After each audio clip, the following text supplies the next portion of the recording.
Apa sebenarnya naga itu? Kisah tentang naga sudah ada sejak dahulu kala. Naga pada umumnya dikisahkan memiliki sayap, sisik, dan cakar, serta kemampuan menyemburkan api. Dan kisah mereka di setiap bagian dunia berbeda.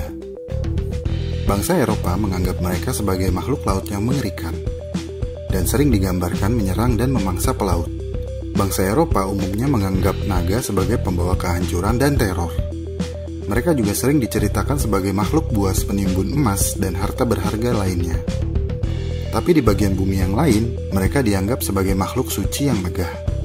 Bangsa Jepang, Korea, dan Cina memuja dan menyembah mereka sebagai makhluk legenda yang membawa kebijaksanaan, kemakmuran, dan keberuntungan.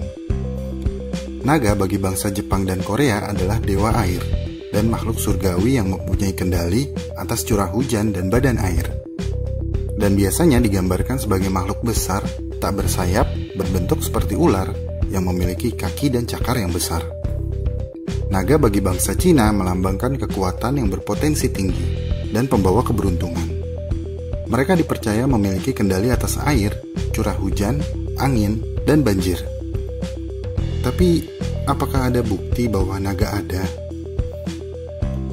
Ada dugaan bahwa orang-orang zaman dahulu mungkin menemukan fosil dinosaurus, tapi mereka tidak mengerti tentang tulang belulang yang jauh lebih besar dari hewan pada masa itu, dan salah menafsirkannya sebagai sisa-sisa dari makhluk mistis yang pernah ada, yaitu naga.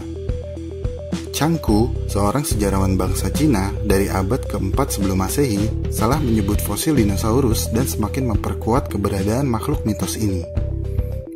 Fosil itu sebenarnya adalah Stegosaurus, seekor herbivora raksasa dengan panjang 30 kaki, dan biasanya ditutupi dengan lempengan tulang di punggungnya, serta paku tajam pada ekornya sebagai bentuk pertahanan. Bahkan di Klagenfurt, di sebuah kota kecil di Austria, salah mengira kerangka badak purba atau woolly rhino dan menyebutnya sebagai naga. Naga tersebut dinamakan Lindworm, dan sampai sekarang, patung Lindworm masih berdiri di tengah alun-alun kota. Jadi, kita bisa menarik kesimpulan bahwa naga adalah khayalan belaka. Manusia biasanya mencoba memaksakan imajinasi mereka kepada sesuatu yang tidak dapat mereka mengerti. Pada akhirnya, kita harus bisa menerima ketika ada hewan lain yang dianggap mirip dengan naga. Mereka adalah komodo. Ya, meskipun lebih mirip kadal daripada naga, tetapi tetap menakutkan. Bolehlah. Demikian alam semenit kali ini. Sampai ketemu di alam semenit lainnya.